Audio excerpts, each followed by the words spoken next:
ഇതിന്റെ ഒന്നും ആവശ്യമില്ല, ഞാൻ പറയുന്ന കേക്ക്. നിങ്ങളൊന്നും മിണ്ടാതിരി, ഇത് സംഭവം ക്യാൻസർ ആണ്. നടക്കില്ല മാഡം, വലിയൊരു പ്രശ്നമുണ്ട്. എന്തുപറ്റി? ഉമ്മാക്ക് നല്ല സ്കാൻ ചെയ്തപ്പോ ഗർഭപാത്രത്തിൽ മുഴ ഉണ്ടെന്നാണ് പറഞ്ഞത്. 2 സെന്റിമീറ്ററോളം വലിപ്പമുണ്ട്. ക്യാൻസർ ആയിരിക്കും. മാഡം, സർജറി എപ്പോഴായിരിക്കും? എന്താ സർജറി വേണമെന്നൊക്കെ പറഞ്ഞതോ? ChatGPT നോക്കിയതാ ഞാൻ. ശരി, സ്കാൻ റിപ്പോർട്ടാ? അതെ, ഞാൻ നോക്കട്ടെ. കേട്ടോ, സ്കാനിങ്ങിലേ ചെറിയ ഫൈബ്രോയിഡ് ആണ്, 1 സെന്റിമീറ്റർ 2 സെന്റിമീറ്റർ. അത് കുഴപ്പമില്ല. ഫൈബ്രോയിഡ് എന്ന് പറഞ്ഞാൽ യൂട്രസിന്റെ മസിലിൽ നിന്ന് വരുന്ന മുഴകളാണ്, അത് ക്യാൻസർ ഒന്നല്ല. മിക്കവാറും ആൾക്കാർ വിചാരിക്കുന്നത് ഇതിന് സർജറി വേണമെന്നൊക്കെയാണ്. പക്ഷേ ഈ സൈസിലുള്ള ഫൈബ്രോയിഡ് മുഴകൾക്ക് മിക്കവാറും നമ്മളൊന്നും ചെയ്യേണ്ട കാര്യമില്ല. ആണോ? അപ്പൊ സർജറി വേണ്ട? വേണ്ട.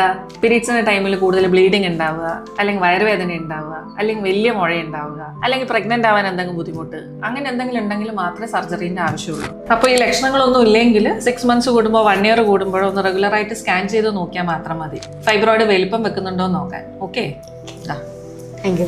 പിന്നെ ഒരു കാര്യം, ഈ സ്കാനിങ്ങിൽ കാണുന്ന എല്ലാ മുഴകളൊന്നും ക്യാൻസർ ഒന്നും അല്ല. പിന്നെ ഈ ChatGPT നോക്കി സ്വയം രോഗനിർണയം നടത്തുന്നതിനേക്കാളും നല്ലത് ഒരു ഡോക്ടറെ കണ്ട് ഉപദേശം നേടുന്നതായിരിക്കും കേട്ടോ. ഓക്കെ.